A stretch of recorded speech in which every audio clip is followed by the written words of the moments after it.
So we dedicate our time today to those individuals, beautiful souls who have not been forgotten. Their lives were cut short by COVID-19 or by racial violence. For many in both groups, their final moments on this earth were filled with struggle, isolation, and terror. They were jogging or out for a walk, sleeping in a bed, or riding a bicycle, or selling cigarettes on a street corner.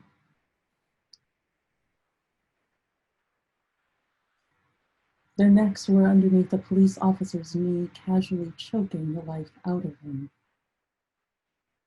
A murder in 8 minutes in plain view of many. Yet George Floyd's life and the lives of so many others were Black lives. Lives that for too long have had little value and meaning to many in our world. And we remember these final moments of horror and of harm. We remember that they couldn't breathe. And so we must breathe. We must breathe and shout and march and pray and sing and love. We can gather together with hearts of compassion, in solidarity, in support of one another in the cause of justice. And this is why we're here today. I'm thrilled to see all of you again, gathering together as a learning community. Many of you were in sickness and health, whether 2 years ago with 78 other classmates, or this past fall with over 300, participating in a grand experiment. You showed up to take a class that was untested and unproven in its first year. And you stayed because you realized that the stakes were high, that the histories we were studying had life and death consequences in our present moment. And I gave you the freedom to explore these ideas on your own terms, and you rose to the challenge. So we didn't know when we left the lecture hall in SSS in December. We didn't know what was right around the corner, that we would be staring life and death in the face, but here we are. In the midst of a global pandemic, and in the midst of a global movement in the cause against anti-Black racism, police brutality, and injustices that have been hundreds of years in the making. So we're going to turn now to the matter at hand, to our 3 wonderful panelists who are joining us today. And I just want to start by asking each of you, how are you doing in the midst of everything that is swirling around us at the moment?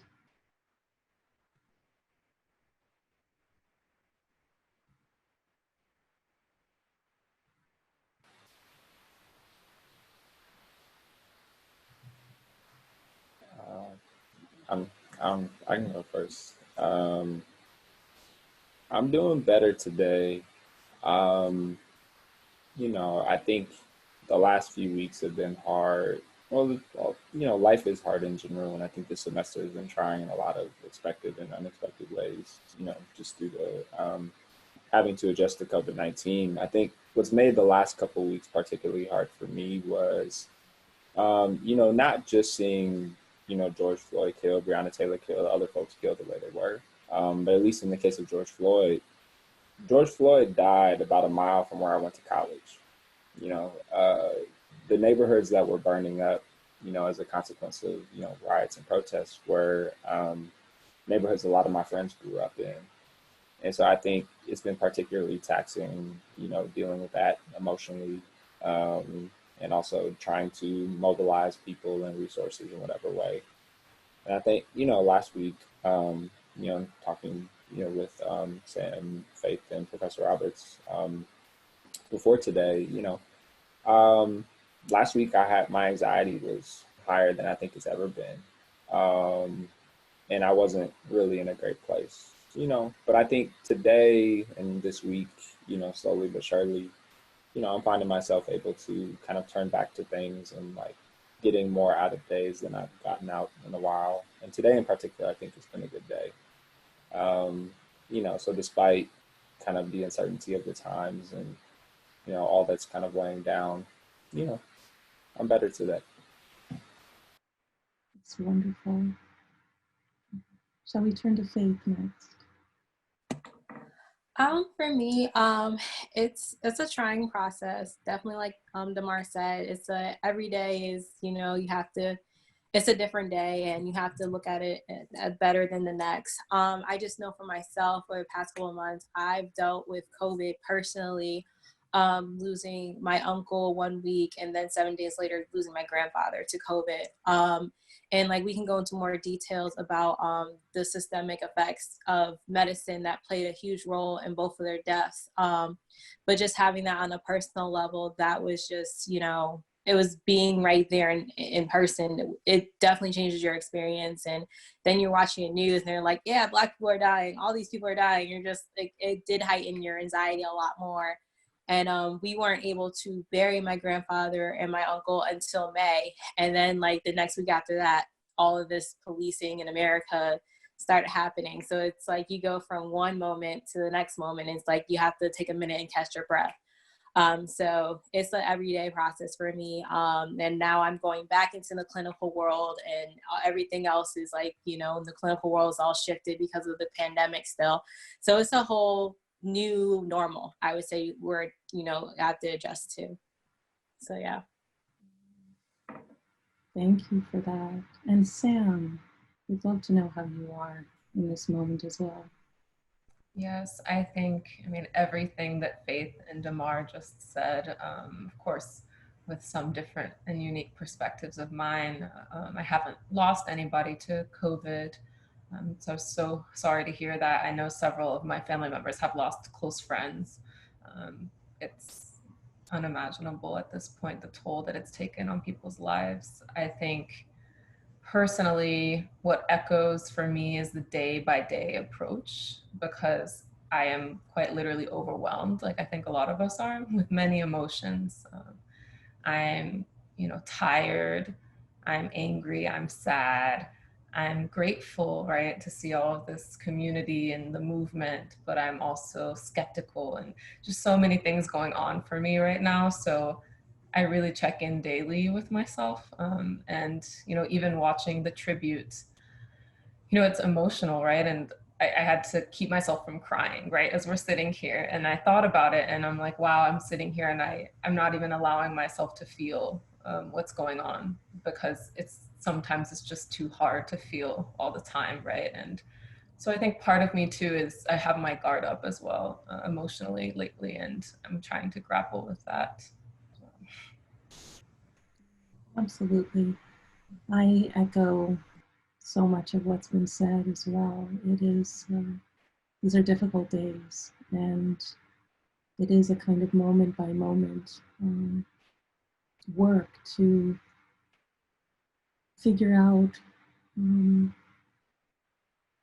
how best to respond and how best to care for oneself and family and one's spirit, one's soul in the middle of all of this.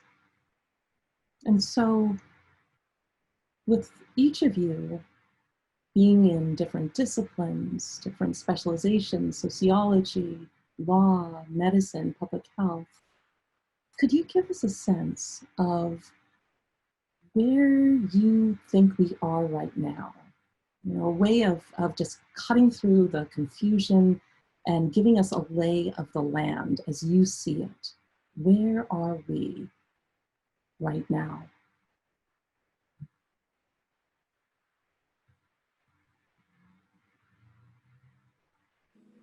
I can say when it comes to medicine and public health, I think we're definitely at a turning point. there's definitely conversations that are being had that have never been had, that people are like, I'm amazed in my lifetime these conversations are happening, which is a good feeling. At the same time, it's more of a concern, like, okay, we have the conversation, well, you know, where is it going to go from here? And is it just, we're just going to have this conversation because it's the moment in time, or we're having these conversations because we really do want to change what we're seeing, and we want to change and make sure that we're reaching all patients in, you know, an equitable way. So I think we're just at that turning point of like, are we just going to stay here in the conversation, or are we going to move the conversation forward? So. I'd echo that. I would say I mean, of course, I just graduated from law school, so my knowledge of the law in general is very limited to those 3 years. But I think even just given what I've studied and what I've been involved in throughout my life, I see this as a moment of awakening and potential. And I say potential because we've had many moments of awakening, right? And we've had many moments of change too. I don't think we're in the moment of change right now. I think we are in a moment of potential, and we still have yet to see what we are going to do with that potential and what things will come and what specific changes will come this time around. Yeah, no, I think they both Faith and Sam, you know, took a lot of the substance of what I was gonna say, you know, and just I guess to echo something that Sam said is like, you know, we have a blank slate right now.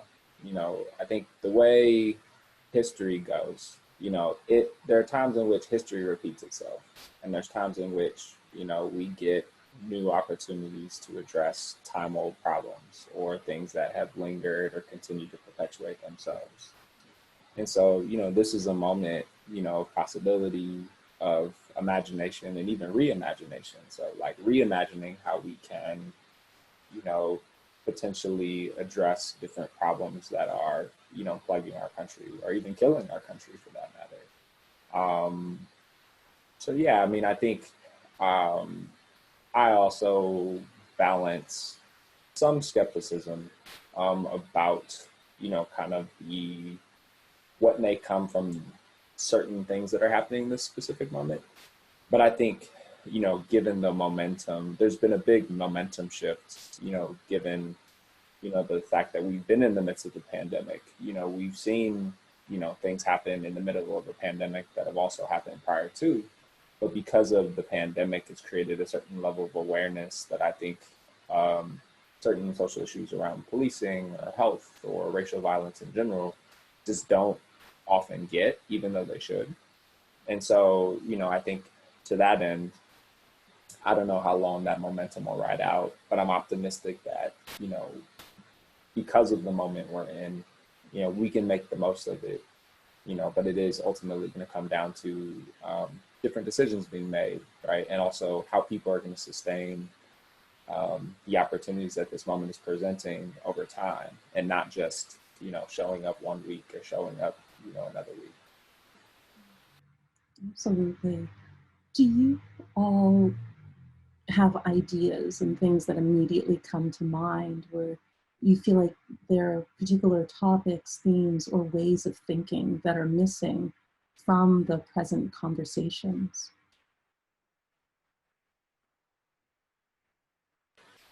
I could take that first. So, you know, among the things I focus on, one thing that I've defined more, I think, in the last 2 years of my PhD program is focusing on issues related to police violence.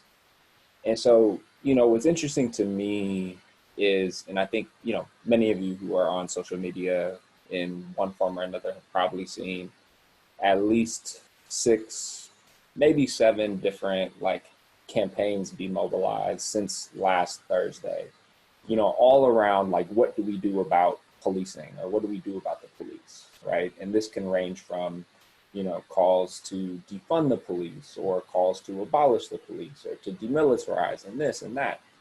And I think one of the things that's been frustrating for me is that I think people are misappropriating what the call to defund the police is.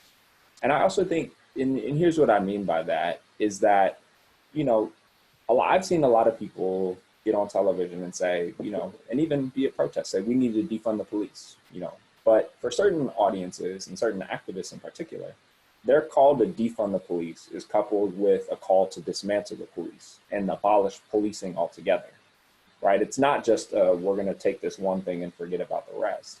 So I think I've seen different academics in particular recently get on television and say, no, like defund the police just means we need to move money away from the police budget to other social or human services, but like says nothing about what do we do with the police as an institution, right?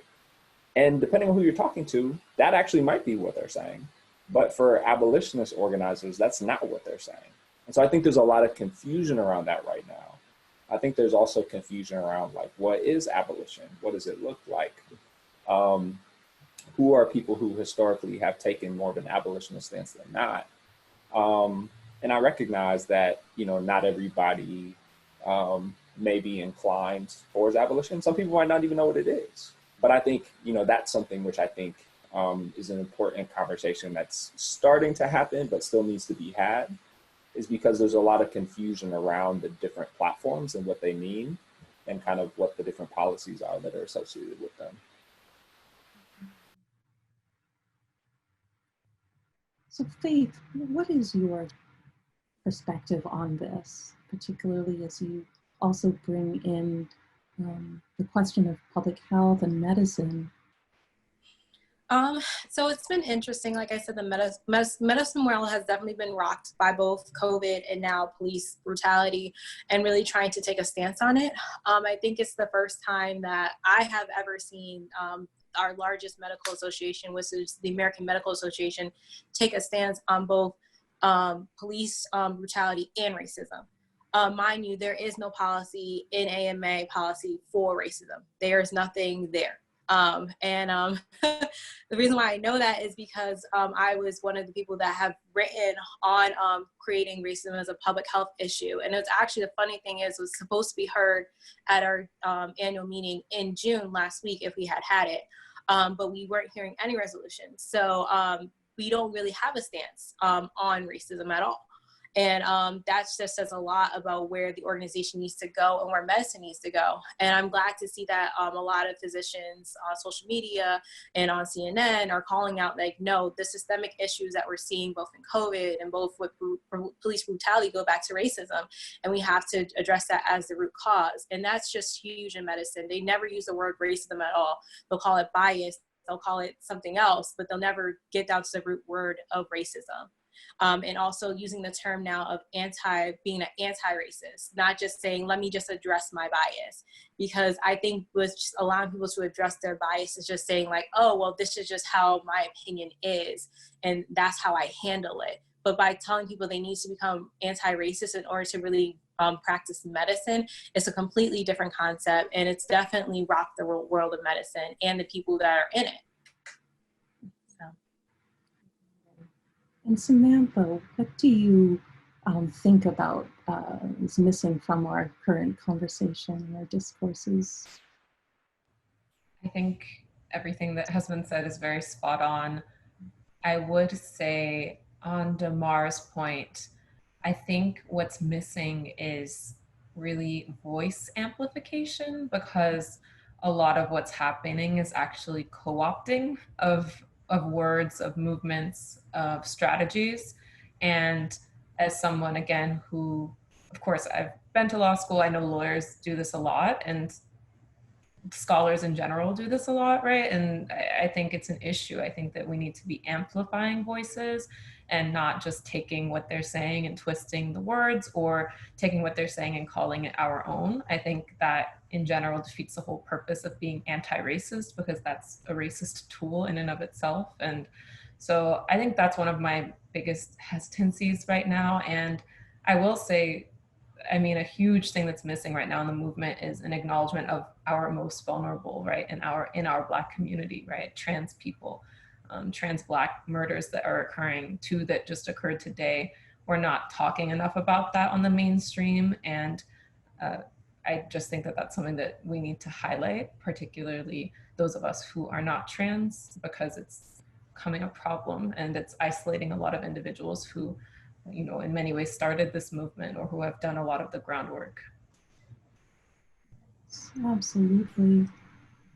So as you think about, you know, all of these pieces that are missing from the conversation and how we're trying to make sense of this present moment, could you each reflect on how you think we actually got here? How did we get in the middle of something where we're now calling out against police violence? And why has police violence been happening for this period of time? Why is it that racial disparities have been going on for so long? This is a way of thinking a little bit about history. It's impossible to diagnose a problem and think intelligently about the future without thinking about the historical roots of some of these issues. And so I would just love each of you to sort of give us a gaze backwards, to think about what are the historical roots that you see and that you think would be helpful for highlighting and making clear what is going on in our present moment.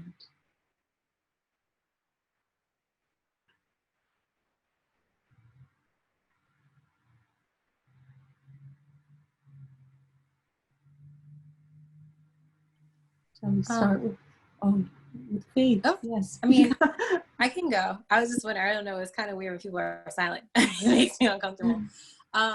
But I can say we know a lot of us who've taken sickness and health, like this has just been systemic. A lot of it is because policy, especially in the medicine world, has not ever really addressed the issue. It's never really openly said like, oh, we have made these mistakes in medicine that have caused us to see the health disparities that we are seeing today.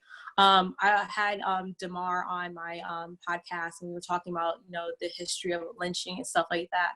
And I'm bringing this up for a reason. And we were talking about how there was a bill on the floor for the House that was passed. I think it got to the Senate about 2 weeks ago. And both Cory Booker and Kamala Harris really wanted this bill to pass. And it did not pass because one senator in particular, Senator Rand Paul, wanted to add an amendment because he said, well, I don't want people to get in trouble for bruising people. Mind you, this is about lynching. So he opposed the lynching bill that has taken over 120 years to pass in this country, because he said, I don't want people to get federal charges for bruising people. So, and I bring that up because Senator Rand Paul is a physician. So that just tells you, you know, the importance of why physicians and people who are in the medical field need to know the history of our country. And because that plays a huge role in their understanding of the health effects of what they're seeing played out in their patients, seeing played out in our community and our world. And if we wouldn't have, well, granted, Senator Rand Paul has been questionable in general, but we want to prevent people becoming a Senator Rand Paul in the future. And that's why it's important to make sure that we're looking at our history as in every profession, but especially in medicine. Yeah, no, I think part of my hesitation was initially because I think it very much depends on which issue we're thinking about when we answer the question, like, how did we get here, right? So, you know, with, you know, Faith talking a little bit about lynching, I'll, you know, try to provide an alternative perspective, you know, at least to talk about policing for that matter. And I know you all had a great speaker come through to Sickness and Health this past year with Professor Ayo Lenionu, who came and spoke, you know, where he talks about the history of policing being tied to slave patrols, right, in a semi-formal capacity, right? If you look at it in an informal capacity, you can make an argument that, you know, Native American communities or indigenous communities in the United States experienced a form of policing prior to there being, you know, even slave patrols.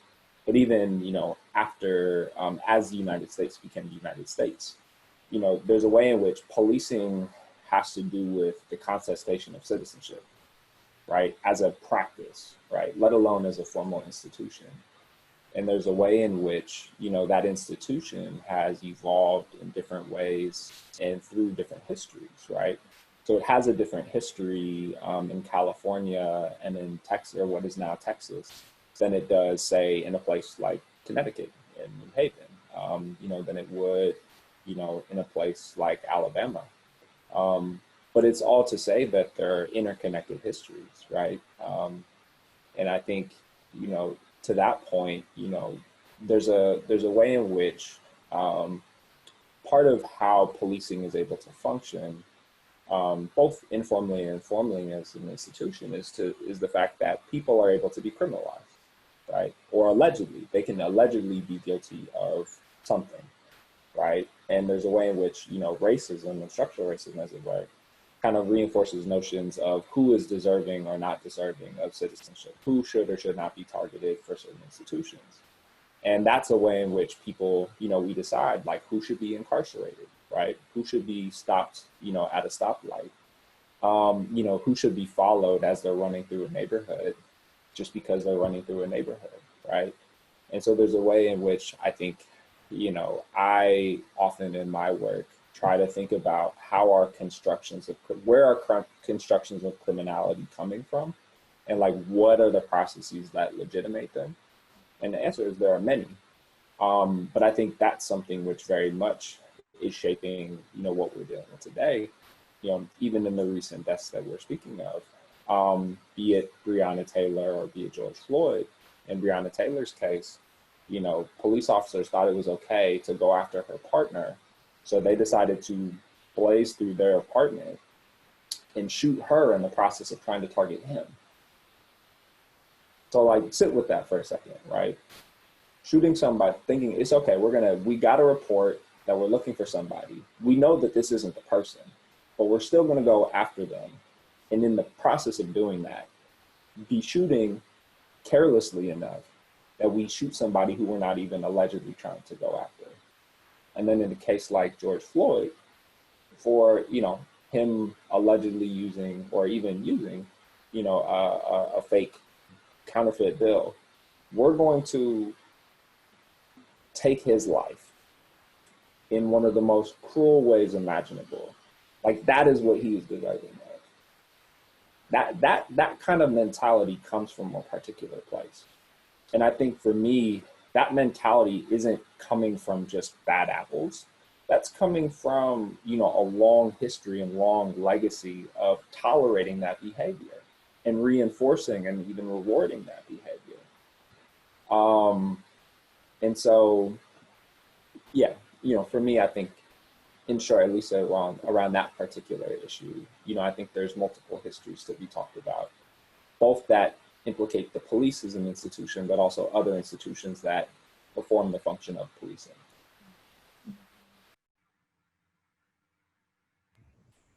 Yeah, I'll just hop in very quickly. And I liked your ending there, Demar, because that's sort of where I start my conversations from. You know, we're not talking about police departments as isolated institutions, at least from the abolitionist standpoint, which is where I find myself aligned with the most. But we're actually talking about the concept of policing, right? And so there are so many different ways to police people, and policing, at least within the US context, which is the context that I can speak from, is about power and control and authority, right? So a lot of what we're seeing right now is not, unfortunately, should not be surprising, because police are essentially doing what they are set out to do through our American form of policing, right? And punishment, similarly, is about power, authority, and control. It's not about rehabilitation. It's not about accountability. And so for me, I think when you start from that standpoint and understand even from a legal standpoint, when we look at criminal law and look at the ways that we form, like Demar was saying, ideologies about what is criminal and what is not, what should be criminalized and what should not be, and who should be criminalized, right? Who should we label by their crime, right? A murderer, right? A rapist, right? We label certain people by their crimes, but we don't call people who commit financial crimes financial criminals, right? So there are ways that we go about this from the get-go, and particularly when it comes to policing, I think if you understand it from a standpoint of power and control, and if you think of that who is trying to control as being unfortunately a racist state, right, then it makes a lot of sense, which is unfortunate, but from my perspective is reality. So the connecting thread that we have are these institutions that I'm hearing you speak about, practices, an interconnected web that seems to be all connected through racism. And I'm wondering from each of your perspectives, what is the cure for racism? Is there a cure for racism? Is that even correct phrasing? How would you begin to help us think through, from your own fields and specializations, about this problem of racism that is so deeply embedded in these structures that you've just described?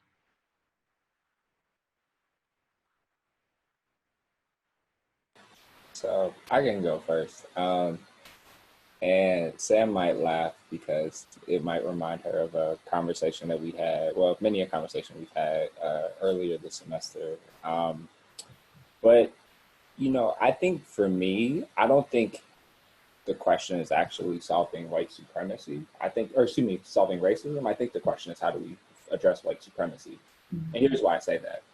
From my perspective and from the work that I've been doing, I recognize that, and I think I'm not unique in this, that, you know, white supremacy has multiple particular objectives, but there's two that are very important. The two that are very important are citizenship regulation and land dispossession. Those are the objectives of white supremacy, as it were.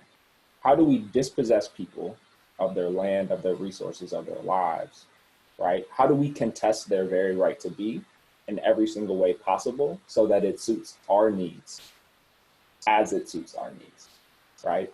And to me, I see racism as being one vehicle through which white supremacy achieves its objectives. No different than xenophobia is another vehicle that achieves the objectives of white supremacy. No different than sexism, any phobia, any ism. To me, it all goes back to white supremacy. And I think the reason why is really simply because, you know, it is the prevailing structure, right, which encompasses all the other structures. And I think it's harder for me, and I've read a lot on this and, you know, can agree to disagree with a lot of different people, but like, for me, I think it's the thing that if we can figure out how do we, in the process of trying to ameliorate white supremacy, we might get rid of sexism, we might get rid of paternalism, we might get rid of racism. But if we just go after racism by itself, I don't think, even though it's directly connected to other isms, and it's, you know, even in the way Patricia Hill Collins thinks about it, you know, the interlocking forces, you know, which comprise the matrix of domination. Like, I don't see how you can go after one of the isms. I think you have to go after white supremacy first. But that's just my particular opinion. I'll just hop in again quickly. But yeah, I actually don't disagree with Demar. I think in my answer for how do we tackle, you know, whether it be racism, sexism, like all these isms one by one, or whether we tackle white supremacy, I think, one, I don't have the cure. I'm not going to be someone who pretends or purports to have the cure, but I do say that, I mean, we are so far away from the cure if we don't start listening to people who experience the brunt of these issues. And I will say that within these academic spheres, I know many of us are very proximate to some of these issues, right? And some of us have experienced the brunt of them throughout our lives.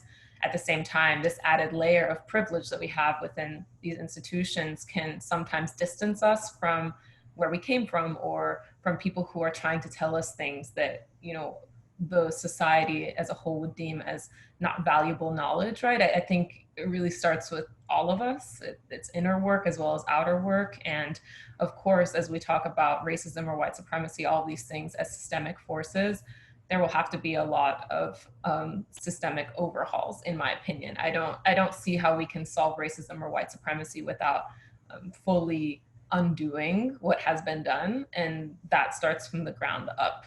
So I personally think, you know, quote unquote radical voices need to be involved, need to be heard, and not necessarily just pushed to the side as insane or crazy or irrational. Because if we even look today, Angela Davis, for example, was a radical voice back in the day, and here we are engaging with so many of her theories in legal academia, in like media, right? I think it's so interesting how many of the things that she said back in the 70s and 80s were radical, yet here we are accepting them as just typical knowledge, right? And so I think the sooner we can accept some of those voices as true and as valuable knowledge, the closer we get to finding the cure. Yeah, I'll just chime in. I agree with everything that's been said. I do agree the root cause is white supremacy, but I think we as Americans, we tend to think it's like an American issue that racism is. No, racism is a global issue. It's an international issue. And I think that's why we see Black Lives Matter movements happening in all different countries, because we realize, or Black people or people of color in those countries realize that they are too affected by what they're seeing in America. They too, when they watched that video, felt something, and they wanted, you know, justice for themselves. And just taking a point, I had a friend who was like, well, I want to talk about how racism is a global health issue. And I was like, well, if you're going to take it from that context, then you have to make sure you talk about why, you know, certain agencies that are supposed to be global leaders have been silent for decades on racism, for decades on systemic issues such as the WHO and the UN, when people have come to them and told them about what's happening within their countries and they have remained silent. So on that approach, you know, when we're talking about, is there a cure? I don't know if we can say there's a cure, because we have to address it as a world. And I don't know if we are ready as a world to really address it. So. Thank you. So as a world, as a country, as a society, thinking about all of the different isms, thinking about white supremacy, what possibilities do you see? Earlier in the conversation, many of you were talking about this moment of potential, that we're kind of in a liminal space in terms of what might be possible, what might happen. And I'm wondering if there are ideas out there that particularly resonate with you as being possibilities for the future. I don't know if there's anything that you feel when you're thinking about these issues, that there's something that you hold on to, particularly now, as you envision what the future might look like. Well, I'll go first this time. I think for me, the most amazing potential that I see right now is just for not only myself to imagine a world where we don't have such excessive state violence, where we have more communal ways of living amongst another. I think even just imagination in and of itself is quite powerful, because I mean, I remember being in a similar moment, right, in 2014 with the Mike Brown verdict, which is when BLM really took off. And I just remember seeing, I couldn't imagine it in the same way as today. And I don't think many people could imagine that future and that possibility. And so for me, I'm hoping that, you know, the next generations are able to live in a world like that if we are at the point where we can start imagining it.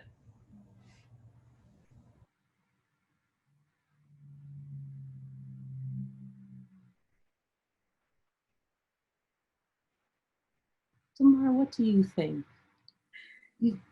Demar, you look like you want to say something. Go. I see it in your face. Oh, really? Okay. Well, I was just going to say, I think it's important that going forward, especially I think this generation is going to start taking elections more seriously than we have in the past. I definitely see us becoming more politically active, not just at the national level. And because we think, you know, in America, national is important, but it's really your local elections is so much important, because that's what you're affected by first. So I'm hoping that on a local level that we start going to those elections, seeing who's on our school board, seeing who's, you know, on these police forces, as well as who's our mayor, taking those more seriously, as well as the policies that are passed at the local level and that make their way to the national level, having more say in that, understanding our civics, hoping that becomes more of a conversation going forward.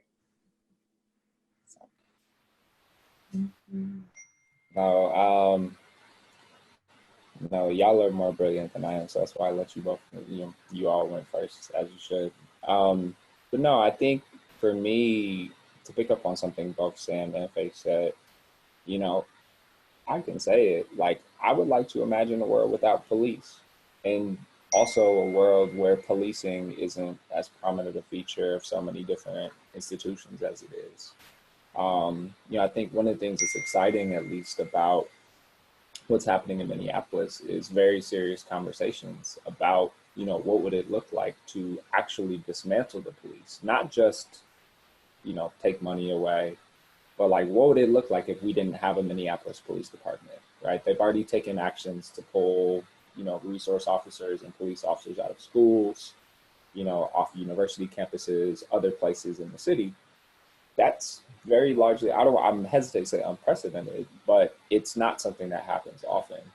And so I find a lot of optimism in that. But I also think one of the things that's important to say also about policing, which gets to something Faith was just talking about, is that although policing, like US policing or American policing, we'll see those words thrown around a lot as like a national reference. So ultimately, the politics of policing are extremely local. There is a national institution that it's tied to, but the politics of what's possible and how things get done all happens locally. It does happen through mayors and city councils and attorney generals and prosecutors and DAs. It does happen through, local organizing. And so I think the ways in which policing can transform is going to be contingent on what people are pushing for at the local level. And so, where I find optimism in that is that we will have people who are pushing for abolition. We might have people who are pushing for something that's a close second to abolition, or a close second to something that's not the status quo. I think one of the things that I think people struggle with sometimes with abolition is like, kind of like if I have this water bottle, it's like, now I have it, now I don't. It's like, there's also a process of how you get there. And that's not to say that we have to tolerate what we have and we can't, have anything new, but it's to say that, the status quo will not be here forever. I refuse to believe that the status quo will stay the way it is forever, right? And what that means and what we accomplish from believing that, I think that's where there's a lot of radical potential right now. And that's not even radical to say that. I think that's very practical, because the fact is people are fed up. Some of you all might be very fed up. I'm fed up, right? And I have my own axes to grind. But I think what's important is that, there's other people across the country, who are Black, who are not, who are all invigorated in this moment to see change. And so, that's something that, again, I think it's going to play out differently depending on where people are. I still think there's a lot worth fighting for. Thank you so much. I think that's a really good place for us to pause and begin to get questions from the audience. If people want to, I believe Camila is the one who's going to be fielding questions through the chat. But it's so heartening to hear and think a little bit about the places that hope exists, from the way that we think about our imaginations, to thinking about process and possibility. But I will pause there for questions. Okay, hi everyone. First, I just want to say thank you so much to our incredible panelists for that much needed and very insightful conversation. And we all really appreciate you being here and taking the time this evening to speak with us. And like Professor Roberts said, if you want to ask a question, you can either send it to Camila Serna via the chat, or just do to the numbers. We also are going to allow people to raise their hand. And if you want, you can turn your video on and you can ask the panelists your question yourself. So now we will open it up for questions. And the first question I have is for everyone on the panel.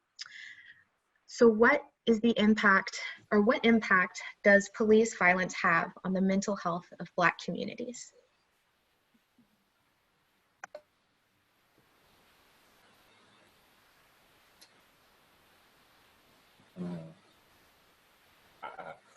I just have a very quick thing to say. I think it depends which police violence. So one of the things that's important to recognize for those who might not is that, you know, what we're seeing happen across the country right now, for some folks is very new. For other folks, it's not. And for some of us, it's also very personal. So, you know, I've had a family member of mine who was killed by a police officer in 2014 in Fresno, California. Actually, the same day I found out I got into my first master's program was the same day I found out he died, within about 10 minutes of each other. You know, likewise, the day I got admitted to Yale was the morning right after I found out one of my wife and I's good friends from college, her brother had just been he had officially died, but he was murdered by a Chicago Amtrak officer. And so there's a way in which I think the psyche of it depends on how much exposure you've had. You know, it depends on how much is this a part of your routine. Experiencing being stopped by the police, you know, experiencing what it's like to be criminalized over and over and over again, let alone to witness or know people who witnessed or have kind of lived through mourning the loss of someone who's been killed or brutalized by police. So I would agree with what Demar said, and that there's a way of thinking about it at the sort of deeply personal, individual sort of situation. But then there's also one of the ways that we discussed in class where we're thinking about this by way of the idea of a linked fate, whereby when we are exposed to the videos of police killings, when we are, you know, when it's in our neighborhoods, when we're seeing it, when that threat becomes so real for us, because it could be us. You know, we could be bird watching in New York City and have a terrible outcome because of an encounter. We could be jogging down the street. That level of threat is part of the kind of chronic stress and hypervigilance that Black people and brown people and other outgroups of our society. But in this context, we're talking about Black communities. It's something that does live in our bodies and minds. And some psychologists are beginning to question whether we should have racial trauma as part of a PTSD diagnosis, because there's so many mental health components. The inability to sleep deeply at night is one of these things. The being afraid to leave the house, having great levels of anxiety, and this is the sort of thing that really does impact beyond and beyond and beyond, because you just have to see one of these videos or hear about something or know something happened for it to have an impact on you. And I'd love to hear Faith's thoughts as well from as a medical perspective, and Sam's as well, from the work that she does in mindfulness training and the importance of that. Yeah, definitely from a medical perspective, I think a lot of Black Americans are, you know, fearful of the police. I mean, not in terms of in terms of every time, you know, they may see an officer, it may like heighten their stress level and cause a level of chronic stress that a lot of other people will not, you know, experience. I know for myself, sometimes when I'm driving, I live in the northern part of Connecticut, and the part I live in is suburban/rural. And at times when I'm driving on the highway at night, we have a lot of state police up here. And sometimes if I'm in the fast lane and I see them, I automatically, my stress level goes up. I'm like, I'm alone. I don't want to get, something happen to me. And I'm automatically moving to the other lane, even though I don't have to, because I'm within the speed limit. But it's just a sense of, seeing a police officer, even when you're doing nothing wrong, and having a sense that, you have to do something. You're like, okay, I need to do something so they don't touch me or they don't do something to me. It's definitely an experience that a lot of Black Americans have. I know growing up, definitely, I think that's probably when a lot of Black Americans are instilled with, the sense of fear of police, whether it's seeing a family member who has been, like Demar mentioned, killed by the police, or just seeing a family member who had an interaction with the police that was negative. I know for myself, I had one of my older cousins, my father's cousin. We were at home just playing, and the next we see, the police lights outside. And he came to our house because he was so afraid of the police doing something to him, even though they were just giving him a ticket for speeding. He was so afraid for his life that he came to our house to make sure that somebody saw him, and the police giving him a ticket. And that was, I think, my earliest memory of seeing police and being told this is what, police are and what they do. So we all have different levels in how we see, and that does play into the stress of a lot of Black Americans. Yeah. Yes, I agree with all of that. And I think you just put it very well, Faith. It's not simply seeing these videos, right, or having someone proximate experience police brutality. It's quite literally being born in this society, and being born Black in this society, you automatically, unfortunately, by your participation in society, are instilled with fear and threat.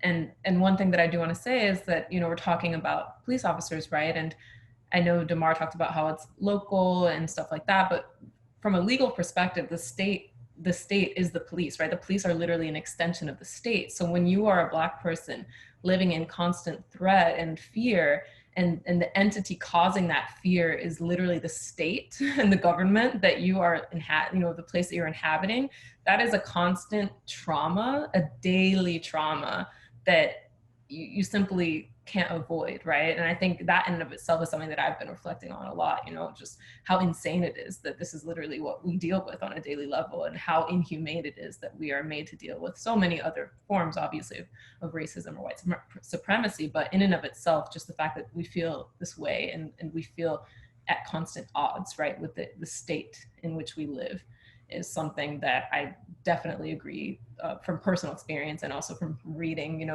medical reviews of this, obviously causes hypertension, anxiety. And, from a personal level, my father died of a sudden heart attack a few years ago. And my mom's first reaction, she blamed racism and a lot of things that he had experienced in his life, including time in jail and experiences with police. So, I think it's very clear what the health disparities are, and how much they are caused by this constant sense of being monitored, right, or being watched. And yeah, I would agree.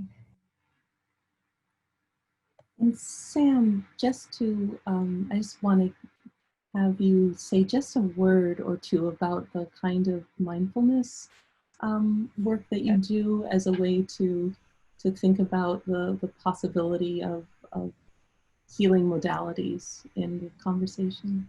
Definitely, yes. I knew I was forgetting something. Thank you.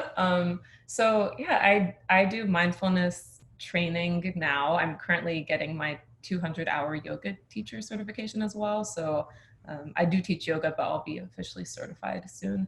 And for me, meditation and yoga have just been ways since 2012 probably that I have coped, and that I have not only coped but also processed, which I think is also very important. Pain that I've experienced, right, trauma, and I figured that it would be nice to share that with people, especially people within my own direct community and elsewhere, because I just don't see many of us, having those resources or taking the time to do these things. And it's really amazing what 5 minutes of breathing can do. And of course, it's also quite revolutionary when we're in a moment where we're realizing just how revolutionary breath is, right? Like I can't breathe, just like the respiratory aspect of COVID-19, I felt like it was something that resonated with me, and I wanted to share it with Black people particularly. So I do have an Instagram, which is where I share free videos and different tips. And I also work with other yoga instructors and breathwork instructors as well to share their resources. But yes, it's something that has helped me with my anxiety too. And I occasionally suffer from very severe panic attacks. So to be able to control myself in those ways and to deal with my anxiety in those ways has proven very helpful. And I'm here to help other people as well.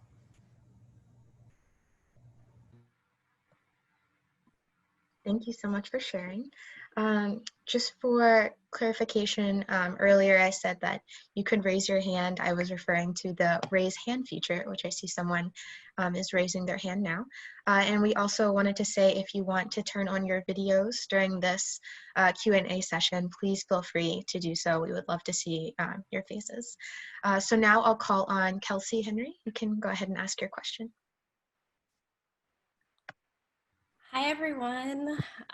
First off, I just want to thank the panelists and the organizers and Professor Roberts for such a thoughtful and sprawling conversation. This has been really fantastic. One thing that I've been thinking about a lot, and I was excited to hear all three of you touch on this, was ways to conceive of the abolish the police movement or defund the police movement as like really getting at and becoming more critical, developing a critical eye towards the ways that carceral logics and practices of policing and surveillance are operationalized in sectors and institutions that maybe the general public typically doesn't think of. So thinking beyond police officers and people, just thinking beyond the police, the way that the public tends to conceive of it. I've been noticing, like, in a lot of the frameworks that I've been encountering around abolishing the police, there's been a simultaneous move towards reinvesting in social services and various kinds of public infrastructure. So I'm thinking about like public education, healthcare, social work. And one thing that I have been concerned about in this move is kind of a failure to acknowledge the ways that carceral logics involving punishment and surveillance have been laced through the practice of medicine and education and mental health care and social work. And I'm wondering what your thoughts are on if you feel like the abolish the police movement can be capacious enough to tackle or examine carceral logics writ large in institutions that we typically consider as epicenters of social good as being very distant from policing. Oh, you want to go ahead, Sam? We might say that we might end up saying one of the same things or something. Oh, no, you go ahead. Go ahead. All right, fine. Well, I think, I'm laughing at this too because Sam and I were both on a webinar earlier today where this came up in a Q&A. And one of the things, I think you're absolutely right, Kelsey, there is a way in which there is no institution that is immune from the logic, like carceral logics. There's no institution that's immune from the effects of racism, sexism, paternalism, white supremacy, et cetera, et cetera. So I think one of the, why I think you're right in saying that, people should be cautious about, turning towards other institutions that have the same capacity to reproduce the very thing that we're trying to avoid engaging with institutional policing. And today in the webinar Sam and I were on, they talked about how we're looking at the history of social work, for instance. That's a very particular institution in which that actually replicates the institution of policing in a lot of ways. And so that could be harmful, right? And I think, but I do think that the abolitionist framework does have that capacity. I also think the abolitionist framework recognizes people have very fundamental needs. You know, if you think about Maslow's hierarchy of needs, like you think like, what do people need to live? Well, you need food, you need water, you need housing, you need a safe environment. You know, like Sam was talking about breathing, you need a place that you can breathe, right? And I do think that the abolitionist praxis thinks about that more frequently than potentially other frameworks that are not inclined the same way. I would agree. I think I would also say this is also why it's very important to know who you're getting your information from, and important to know, to recognize when something might be co-opted, because most of the abolitionists I know and who I work with are very well aware of these critiques you're bringing up, right?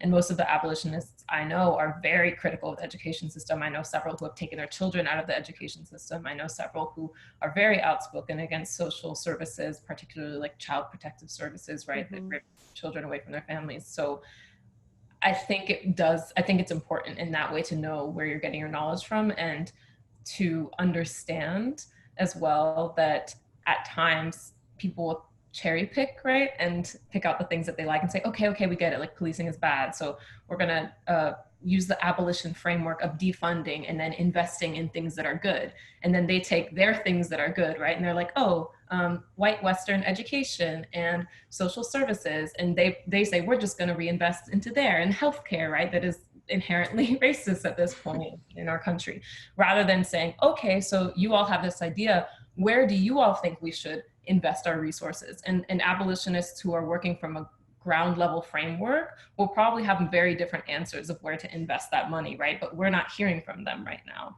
And so I think that's part of the issue as well.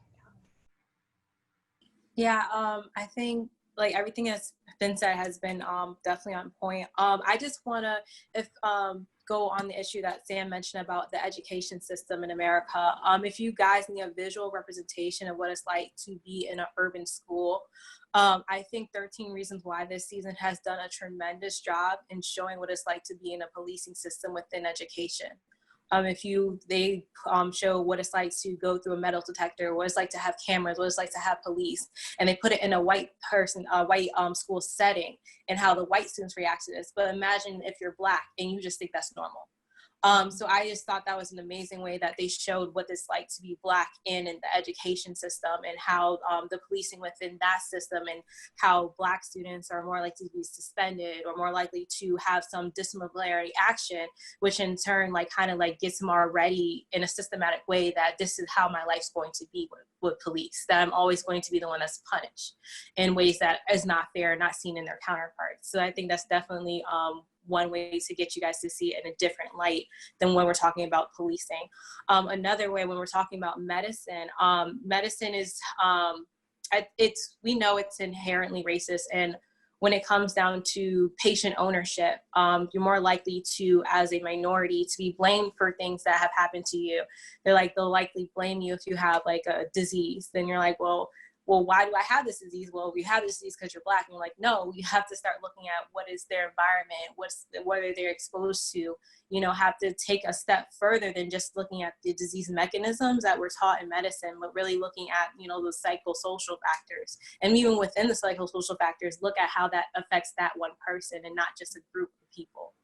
So it's a lot of work that has to be done. Thank you so much. Great. So next question, what kind of connection is there between policing and mass incarceration? It seems like a national issue, but it must operate at a local level, which is where I struggle to understand the dynamic. I kind of just hinted on that. I think, like I said, if you guys really need to see it, 13 Reasons Why, since this season has been great on it, but just showing that Black children are already taught about what it's like to be policed as a young age. And that's why the American Academy of Pediatrics was one of the first major organizations of healthcare to come out and say that racism is an issue and it affects children.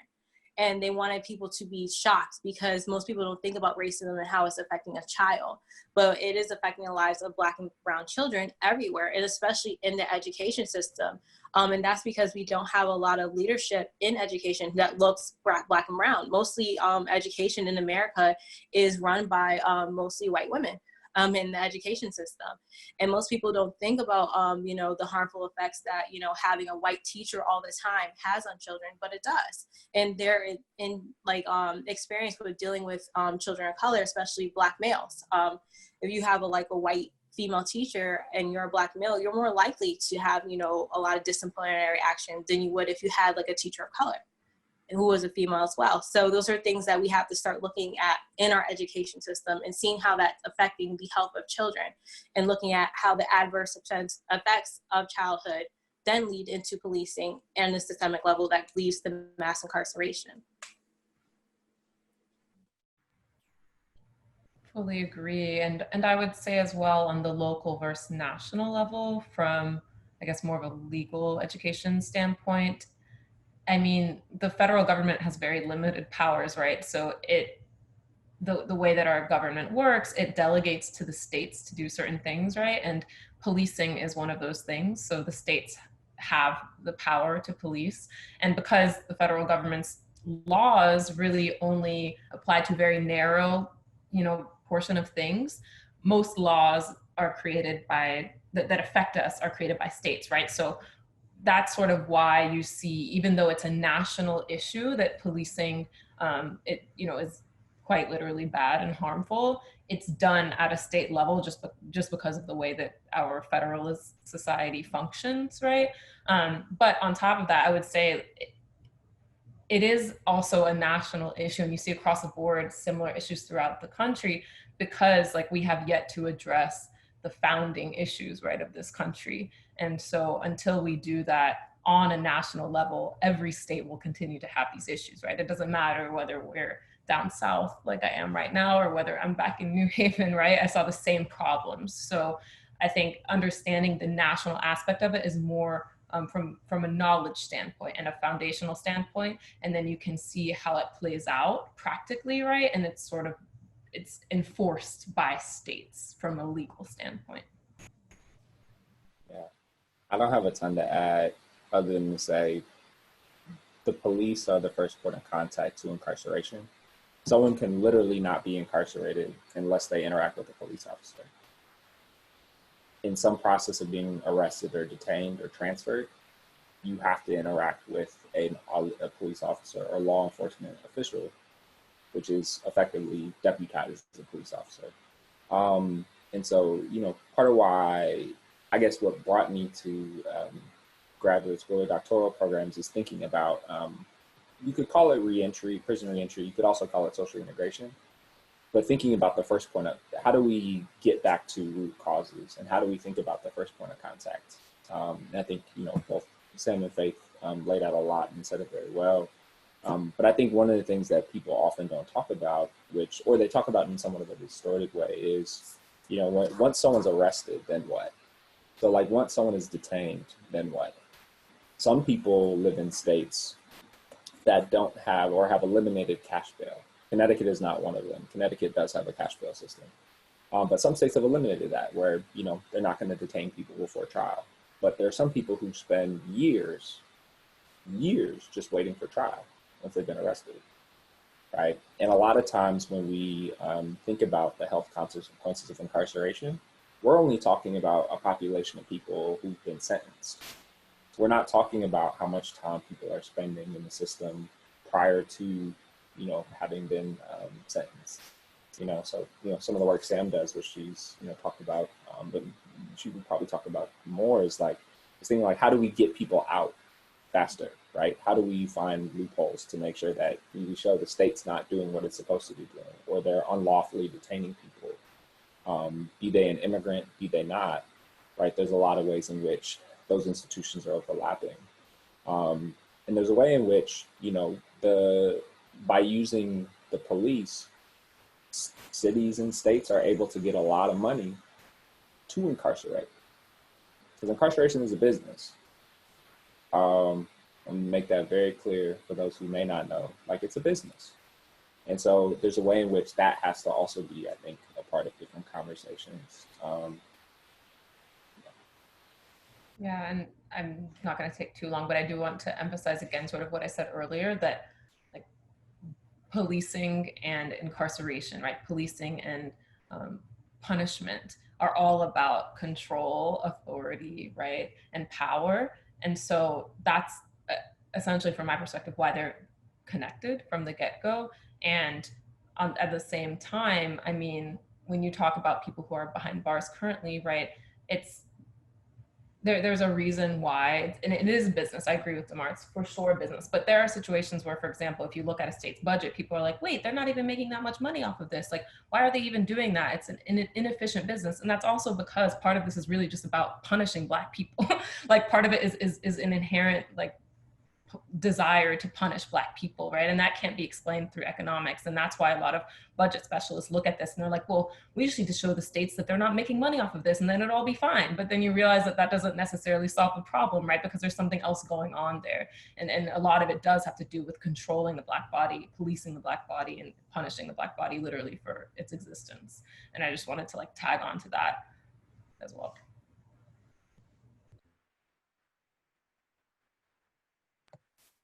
Thank you.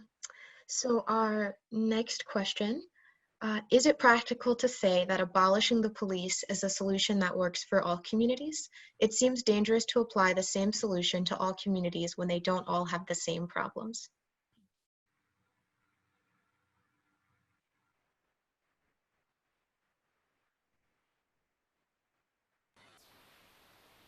I'm happy to comment on this first. I know I said a lot about abolition earlier, so I want to give you all space to say something if you want to. No? Okay, cool.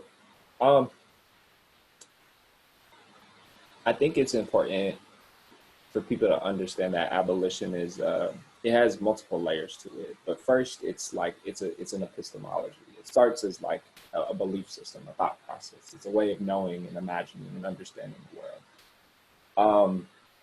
And with that, I think that's something that is universal, right? People can imagine and reimagine a world. Like, and that there's no, some people might not want to do that, but I think that's something that all people can do. You know, to say, you know, and again, like realizing that, you know, abolishing something also requires, isn't just about destruction, it's also about rebuilding. It's about creating anew, I'll say. And so I think to that point, creating anew will look different in different places because different places have different problems or they're dealing with different facets of different problems differently, or there's different inequities that exist in different forms in different cities and communities. And so to that extent, yes, I think people will have to customize solutions to meet things head on where they are. But I think in general, I don't think that it's necessarily true to say that, you know, abolition can't work everywhere. I think it can, but I think even that belief itself is something that, you know, it's a fight to get people there, right? It's a fight to get elected officials there. But it's something that, you know, if we were to, and I'm going to steal something from the medical field. I saw this on Twitter the other day. So, so we're talking about sickness and health, right? So I have some really bad news for everybody.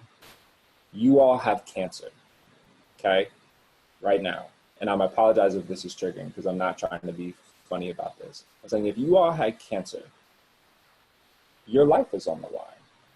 You wouldn't say, you know, I want to keep the tumor as comfortable as possible and like take away part of the tumor and like let it still exist in a form that it can still destroy my body as fast as it wants to, right? The point of chemo, among other treatments, is to destroy the tumor, to get rid of the problem, right?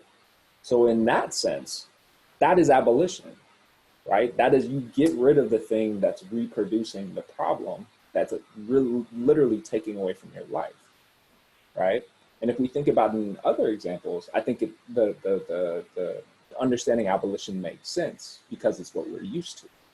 But I think what we're not used to doing, we're not used to thinking about what would a world look like without the police as a group, let alone policing as a practice across multiple institutions.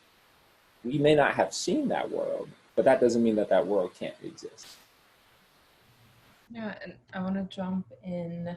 I think, well, this is the way that I also interpreted the question. Definitely agree with what Demar just said.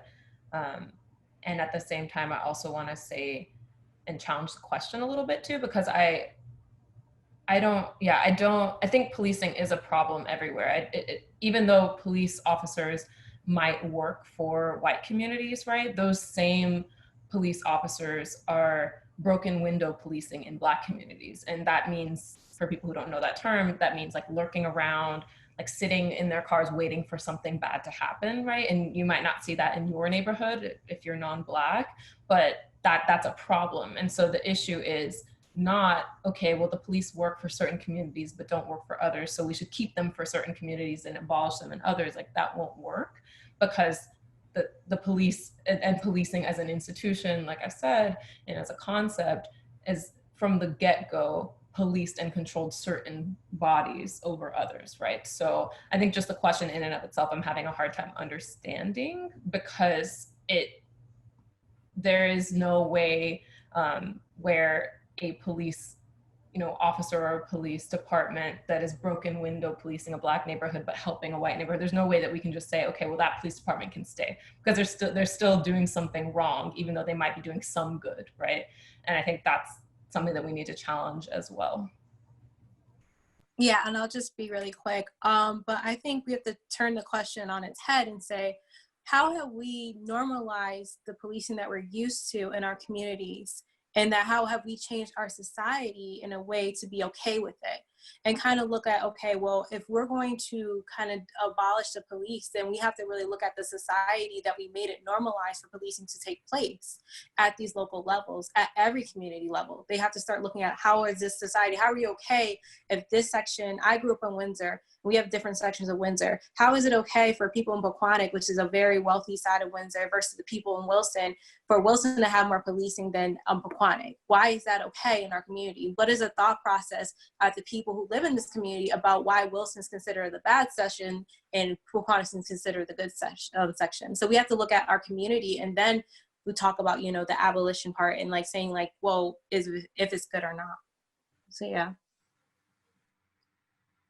I agree, and I want to jump in to mention Philip Goff, who is the co-founder and the CEO of the Center for Policing Equity, and he had an opinion piece recently, and I want to read a quote from him, which I think is really helpful. "We need a holistic reimagining of public safety that gives us tools beyond coercion, detention, and force," end quote. And the point that he's making in the opinion piece, as you read, is a really interesting way of thinking about the different poles that Sam and Demar and Faith have mentioned in terms of policing in white communities versus policing in Black communities. Because Goff is trying to make the case that if police have a limited role in white communities, because they're able to purchase through their resources a different kind of public safety infrastructure, whereby if someone is addicted to drugs, they're not going to necessarily call the police as the first point of call. They're going to have the opportunity to send them to a drug treatment center, for example.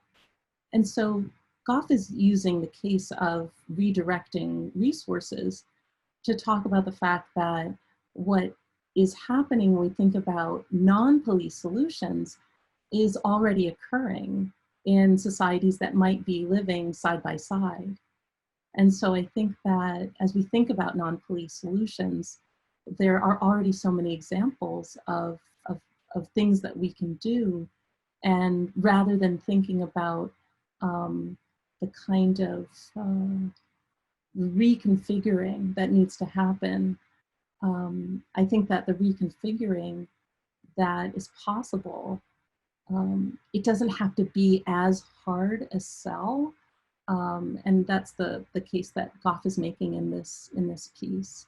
He talks about the fantasy of places that aren't relying on police for everything. And he says, well, the fantasy is in our suburbs, and it's happening in our suburbs. And that might be a helpful frame for beginning to wrap our minds around what the possibilities might be. Yes, also a plug for Indigenous communities as well. I forgot to say that, and it's very important that there are Indigenous communities that have grappled with this issue and have dealt with it in such amazing ways, and there's knowledge out there that we can respect and use.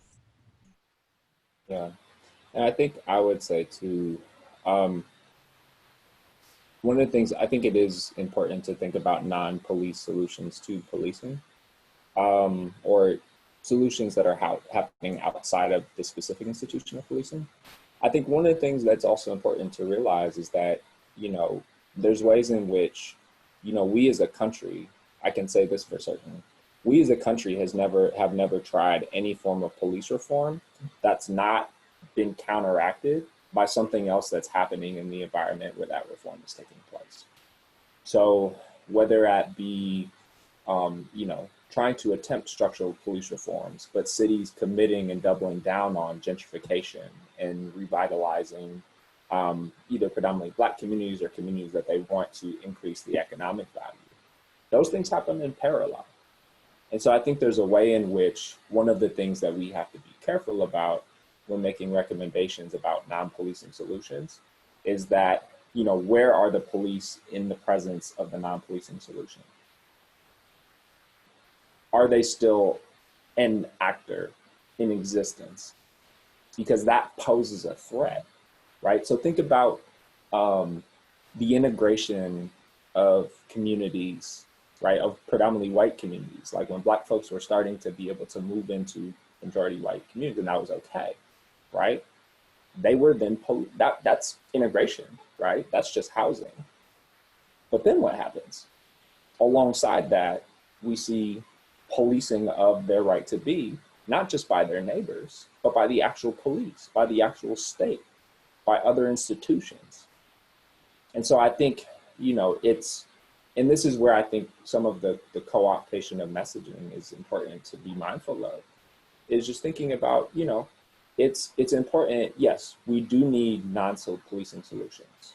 But we also need to make sure that, you know, while trying to implement those, that we're mindful of where the police are and if they play an active or passive role in that, or if they have to be at all.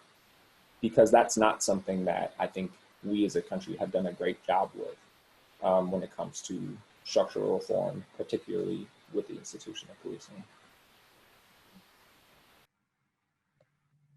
Great, thank you so much. So due to time, I'll say this is our last question, and maybe we can just have a brief response. But someone wrote, can we talk a bit about white allyship? When is it enough, and what can white people do at this time? I'll tackle that question. I say in medicine right now, I'm seeing a lot of white allyship. And we, at the same time, you have to be careful with it because it goes back to the points I've been mentioned about co-opting. I think if you're going to provide allyship, you cannot co-opt what a group has been doing for years within medicine or within anything to combat something and say, oh, hey, I just found this new idea and try to take it over and bring it. I think you also have to just recognize people who have been in the space and kind of like, again, that was said, like amplify their voices. I can say right now, when it comes to allyship in medicine, there's a lot of noise around abolishing the Alpha Omega Alpha Society, or the AOA, that has known for years to be inherently racist. There's papers, multiple evidence that has been shown that Black people or people of color have not been able to be inducted into this honor society, and having white voices take over and saying like, no, if you're going to nominate us or induct us into this, we are going to reject the induction of ourselves. says a lot more than just having Black students continue to bring the evidence forward. But just recognizing their voices and the people who have been in the space, I think is important when you're trying to be an ally.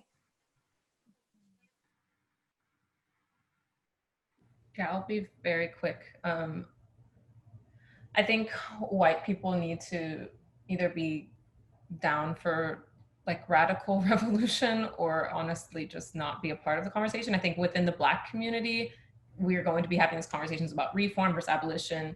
And from my perspective, I just think like white people just need to take heed and listen to the things that we put out, the steps that people have put out for decades, right, for centuries. Use your resources, redistribute your wealth. Like there are so many steps that have already been laid out. And I think in general, like the question that we keep getting of like, what should we do? And I know it comes from a great place. At the same time, we're looking for action at this point, right? Like I think we're kind of tired of having these like conversations about that question. And for me, I really appreciate the white people in my life who are like active and just doing the things. And that's really what it's gonna take for you all to get yourselves together, I think. I guess briefly all I'll add is one thing that's free 99 is committing to anti-racism. Doesn't cost anything to commit to anti-racism, you know, to committing to being anti-white supremacist, and living that out as a lifetime practice, excuse me, not just a temporary commitment. And so I think when you think about it that way, that also means, you know, getting back to some of what we talked about when we checked in, how are you going to live up to that each day? Each day it might look different, but there's certain daily things that people can do in committing to being anti-racist, anti-sexist, anti-paternalistic, anti-white supremacist that can help, right? And some days that might be, you know, making a phone call and talking about specific things that you're learning. Some days that might be just putting, you know, donating money to people who are doing work. Other days that might be leveraging your power, what resources and networks and connections you have, right? It's recognizing, you know, when you're in the workplace, you know, all of you one day are going to go off into the workplace, right? Scary as shit. I remember when I was scared for that too, but it's going to happen, right? It's recognizing how are these dynamics shaping the organizations that you're a part of, right? And there might be ways in which you're passively fueling these things. And so I think there's a way in which, you know, again, thinking about it as a lifetime practice to commit to, you don't have to take on everything today, but what you do have to do is be conscious about what are you doing every day. And again, that's something that's free. Thank you so much for your responses. And thank you for everyone who sent in questions. And with that, I will pass it on to Professor Roberts for closing remarks. I just wanted to say first to thank everybody, our wonderful panelists, for this great conversation, and also to the teaching fellows who have been so important in putting this event together: Amber James, Camila Serna, Dominique Desroches, Deborah Straley, Meredith Wheeler. Thank you so much. And also to the student leaders of the Sickness and Health Alumni Group for their hard work. Debbie Dada, Jeremy Otridge, Karen Tai, Mohammed Aramash, Jumise, and Mira Rothman. Wonderful work that you all have been doing, and thank you so much for gathering us together again. These are difficult days, and we do have a long journey ahead of us toward freedom. And we are going to continue being stalked by death and preyed upon by injustice. We're going to have to face being misunderstood through ignorance and hatred. But new visions for this world are in the making, and I hope that you are able to see that and hear that from the conversation today.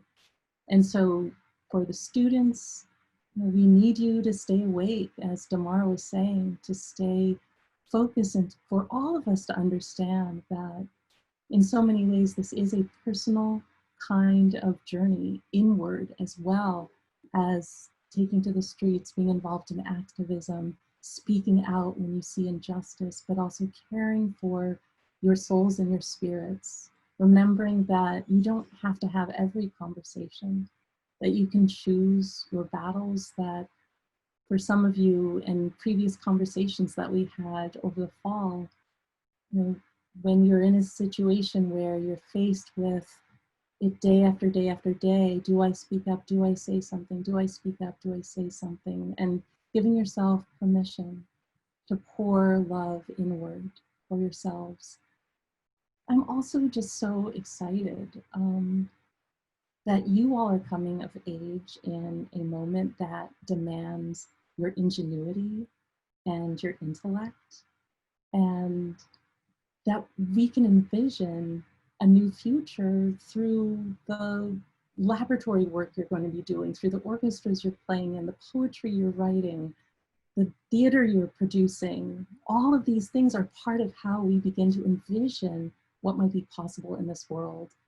And as I also said during class several times, if you can walk around this world as a more informed human being, that is also a gift for all of us. Stay close and connected to the deeper histories that we are talking about here, because that is the way that we can speak intelligently to the future. It's one of those important tools that we will have. And so I thank you all so much. It's been wonderful connecting with you again. And I hope that you have a wonderful evening. Good night to you all. Bye-bye. Thank you.